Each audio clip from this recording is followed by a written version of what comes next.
నిర్జీవంలో ఉన్నటువంటి వారు ఏం చేస్తారంటే ఏదో వాళ్ళ జీవితం జీవిస్తారు, వాళ్ళ బ్రతుకుతారు, వాళ్ళ వ్యాపారం వాళ్ళు చేసుకుంటారు, వాళ్ళ డెవలప్మెంట్ వాళ్ళు చూసుకుంటారు, అంతే అయిపోతుంది.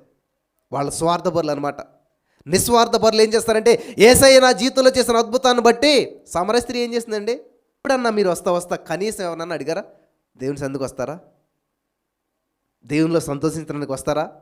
నా జీవితంలో అసలు మన జీవితంలో అద్భుతం జరిగితే కదా ఎవరినైనా పిలవటానికి. ఎప్పుడు దేవుని వైపు ఆకర్షించబడతారు తెలుసా? నీ జీవితం ఆకర్షణీయంగా ఉండాలి, నీ జీవితమే ఒక అద్భుతంగా మార్చబడాలి. కుండ పట్టుకుని వచ్చినప్పుడు ఆవిడ జీవితం వేరు, దేవుని దగ్గర నుంచి ఆవిడ వెళ్ళినప్పుడు వారి జీవితం వేరు. ఎప్పుడైతే యేసయ్య దగ్గరికి వచ్చిందో గొంతులేస్తుంది, సంతోషంతో నింపబడ్డది, దేవుని ఆత్మచేత నింపబడ్డది. ఆమె మాటలో ఒక ధైర్యం చూశారు, రండి చూద్దాం అని చెప్పి వచ్చారనమాట.